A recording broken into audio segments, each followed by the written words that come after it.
Thank you for the beauty. So I was at a church game night not too long ago. You play games here? When's the game night? Anyway, I commend to you a game night. That's a different issue. I was at a church game night, and we were telling stories of winning moments as gamers, game players. And I had to reach way back because I don't win that often. Don't feel sad. It's just the way it is. Long time ago, I was at a work meeting in San Juan, Puerto Rico. And the first thing we did, went with the team to the casino. Now, this was before church. We don't get to go to San Juan anymore, and we don't get to go to the casino. We just get to remember. In any case, we went to the casino, and I'm not a sophisticated player, but I sat down at the card table, like as everyone was trying games, and started playing some hands. Well, what happened was an unusual experience for me. I won the first hand. I won the second hand. I won the third hand. I won the fourth hand. I won a series of hands. And the math works out.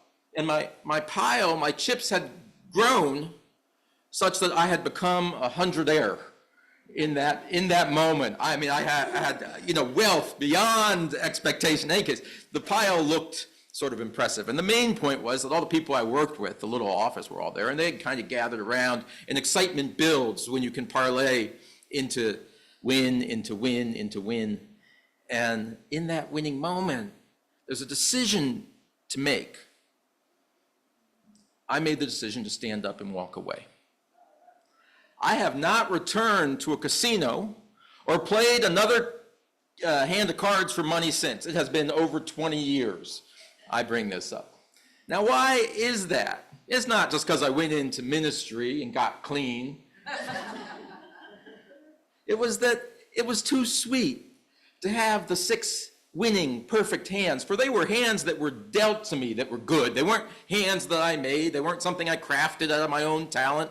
Not at all. I just got a series of good hands that cast me as the winner. I saw those loving looks in the eyes of the people around me and the good cheer, and I could buy everyone 1 round of drinks with my riches. And that's how you want to leave it. Now, it would be wrong to go about in the world with the illusion that we're going to receive hand after hand after hand that wins of its own accord. That's the whole sermon. Thank you for coming.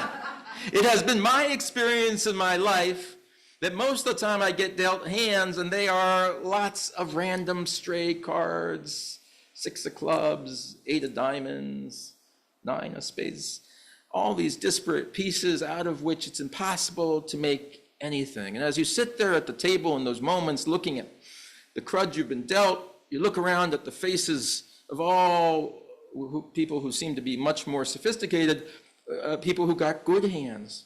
I mean, they're smiling.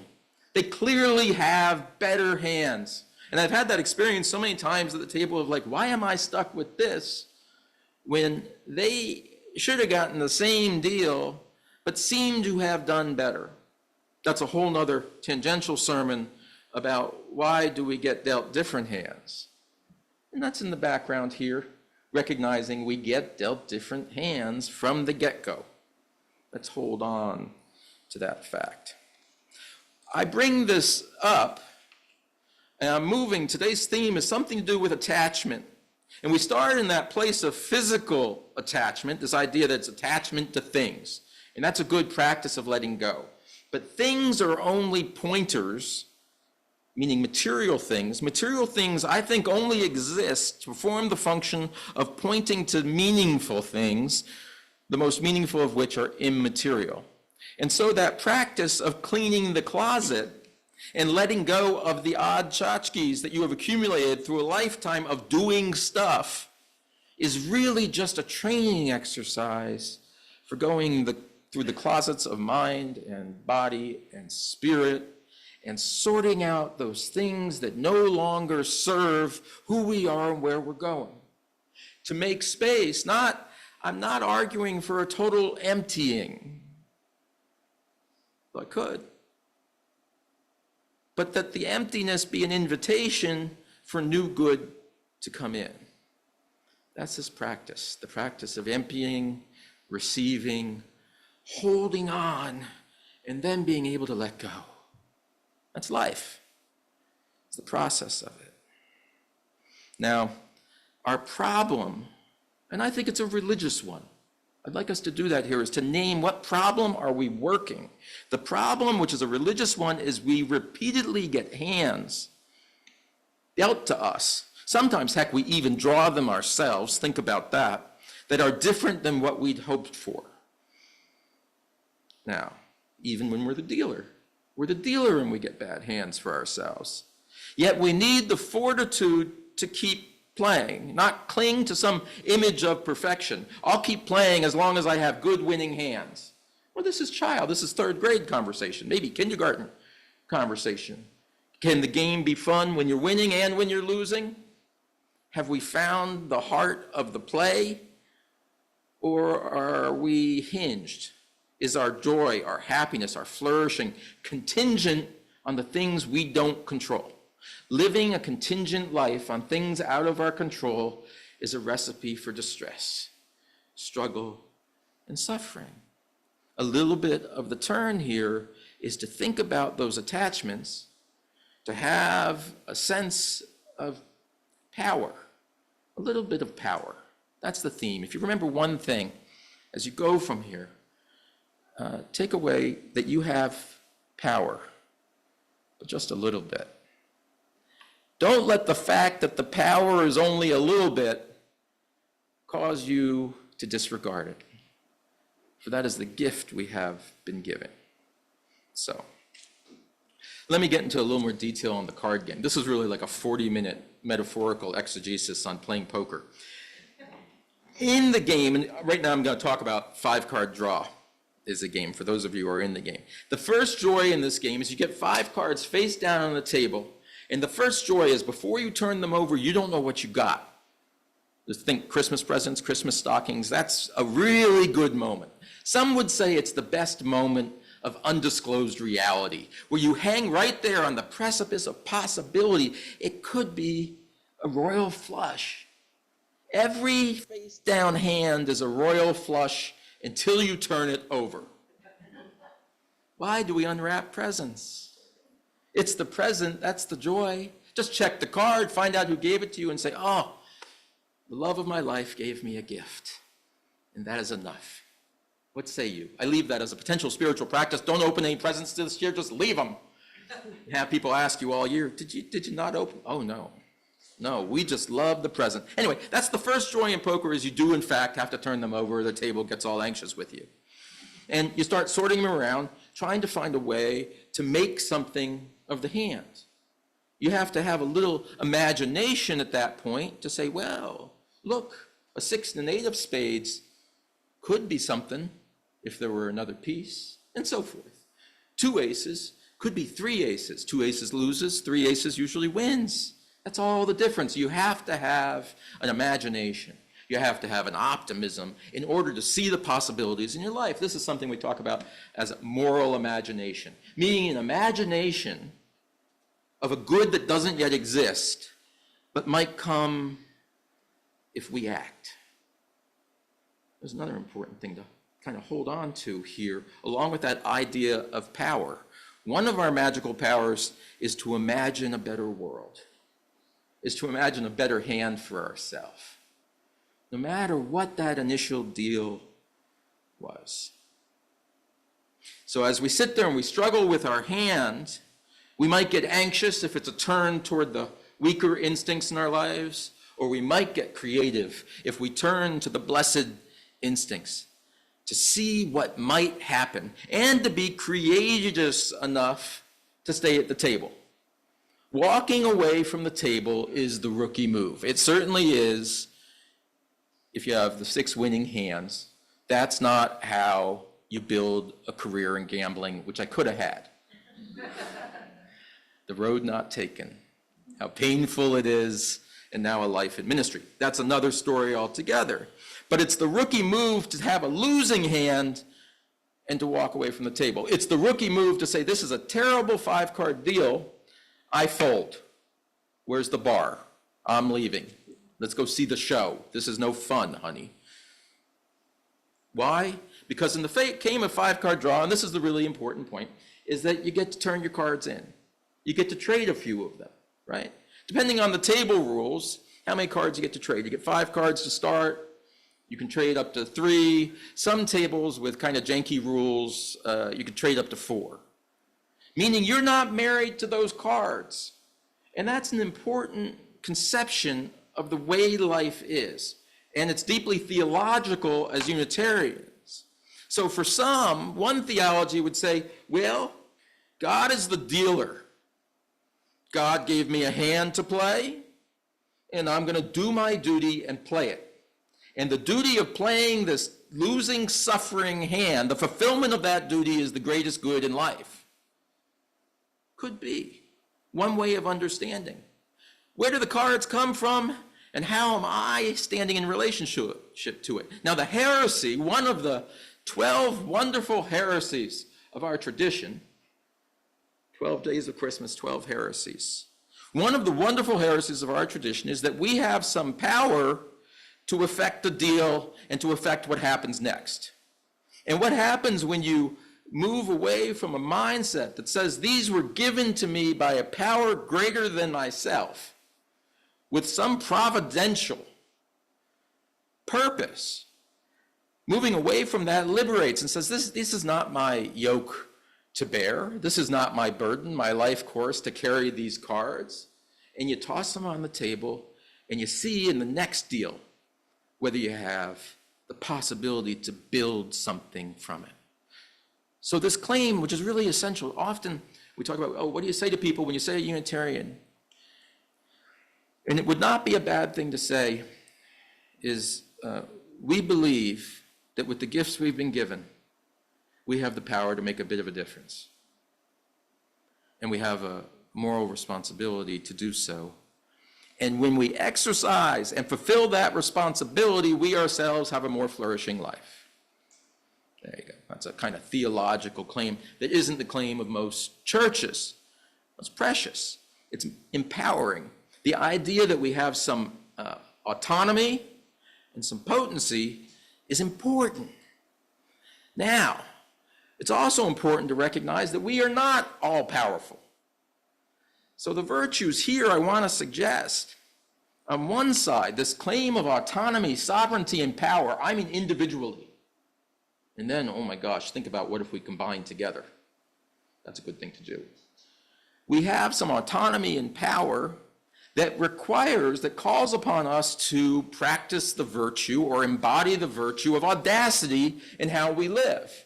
If you think you have no power and that your opinions don't matter and that what you do will have no effect on your life or anyone else, wow, gee, that kind of inclines one to a certain quietism, a certain surrendering, and staying home on Sunday morning and Monday morning and Tuesday morning. Thank you. The opposite virtue is something like humility.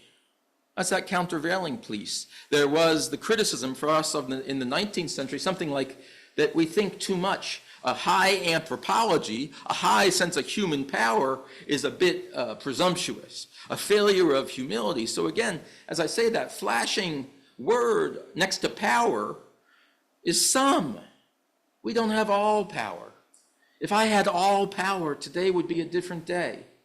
There'd be wonderful things happening. Oh, I could tell you if I ran the zoo.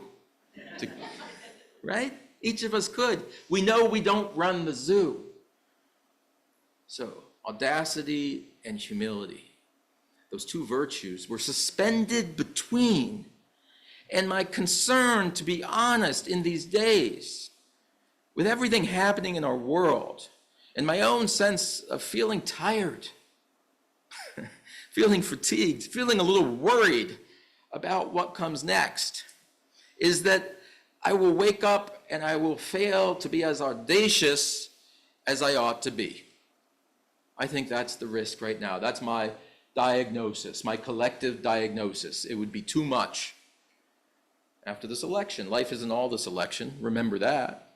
But after this election, It's had me doubting. It's like, well, I didn't seem to make a lot of difference. I voted. I didn't seem to make a difference. Give you a sense of how I voted. I don't mean to alienate both sides, one side of the aisle.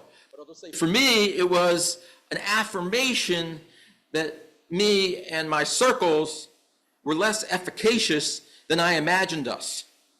I had big ideas. I had already planned. I wrote to our senator. I said, get me some tickets. Martin Luther King Day is going to be the first swearing in of an African-American woman to the presidency of the United States. That is a convergence once in history. I said, get me a ticket. I want to go stand on the lawn. Anyway, that's where my mind was. I was picking out what to wear. That's it. So, somewhere between audacity, that was audacious, and the humility, now I feel like, what's the point, is rising up and having a reasonable expectation that we can endure, toss in some cards, draw some new ones, craft a better hand, craft new possibilities. Because this game is not a one-shot game. Life is not about making one successful bid for all or nothing. Life is not, I get to be president of the United States or I don't. Life is not, I'm a billionaire or I'm nothing. We know that's not the case. The actual living of life is a 1,000-round game. 1,000 round. More than that, if we think of every day as waking anew and getting a new deal, how many thousands of days do we get to play? And in those days, I return to that notion that we be intentional and that we be mindful about those things we hold in our hand. And now let me switch a little bit. I'm going to leave some cards behind now and have that image of those things we grasp. Those things we say, I'm going to hold on to this. Where's my odd orb?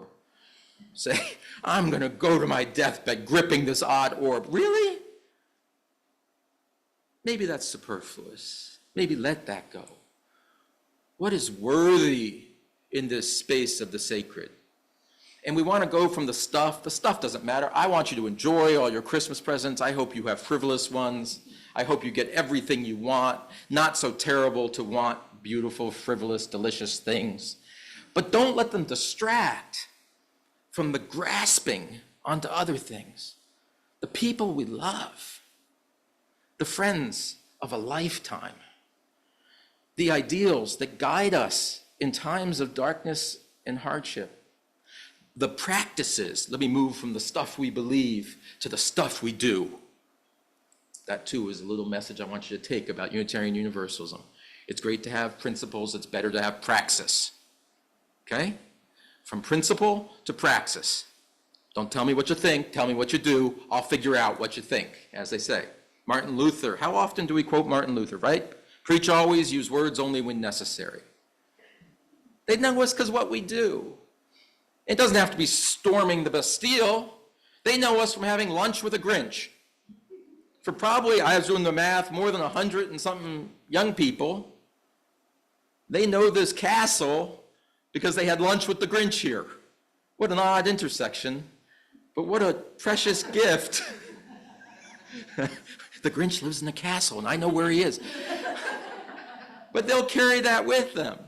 It'll be long after all of us are gone. They're telling their kids, oh, we got to go to the castle and see the Grinch, because that's a wonderful day. And it's a gift of not necessarily just that story, which is sweet in itself, but a gift of relationality. And we're teaching what is worthy, the coming together and the having of a community. And doesn't come for free. We are in an ever more isolated world that so easily leads us into a state of despair and quietism in our own lives. But what we need to do, that's what I'm talking about, like changing our attachments, is making space for the new attachment. Do you have, and not, most of us have lived a few years here, as I do the survey of the room, right? In this age and stage, are you making new attachments that matter? Are you holding on to new friends gently, or extending the hand first, that you might hold on to them? Well, I come to church on a Sunday morning, there are so many better things to do. I don't think so. I think this is the place of the open hand, right? That you might have a new friend sitting next to you in a pew.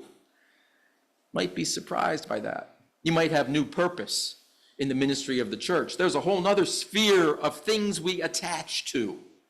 So when I started with this inventory of all the stuff, sweaters and records and Maseratis or whatever material attachments you may have, I want to take this tour of the immaterial attachments, the attachments of the heart, the attachments of the mind, and the attachments of the spirit.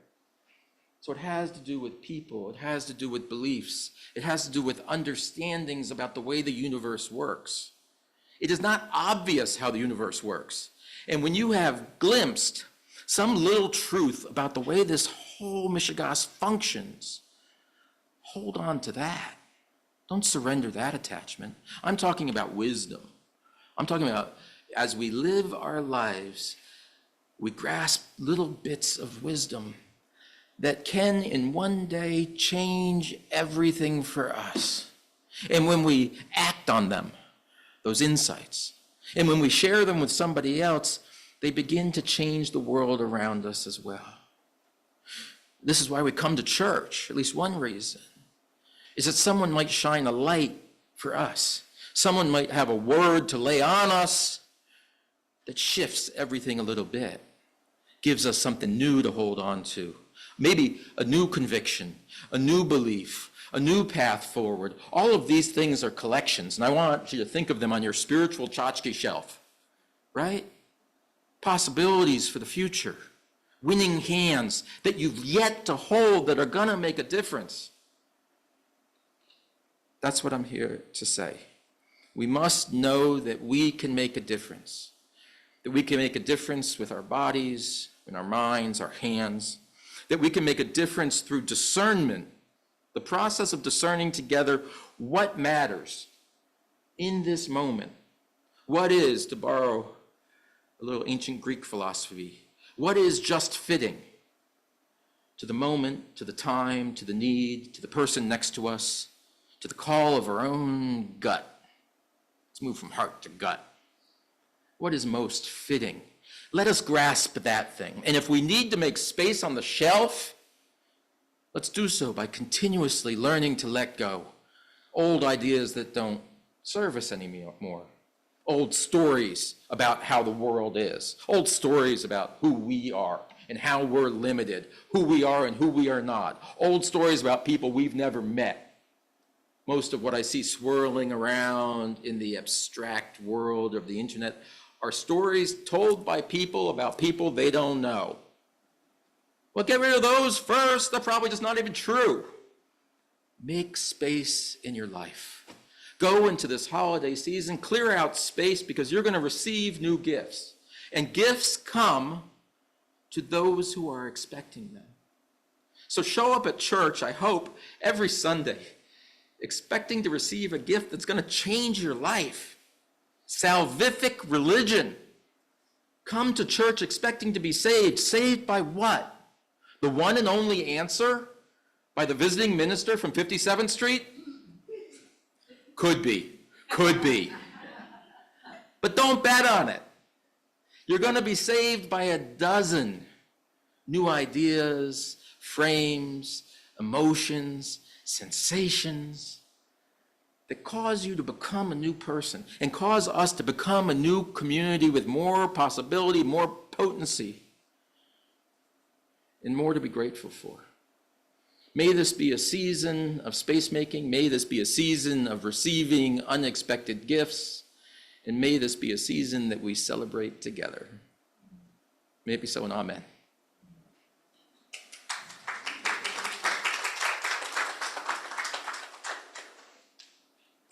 And join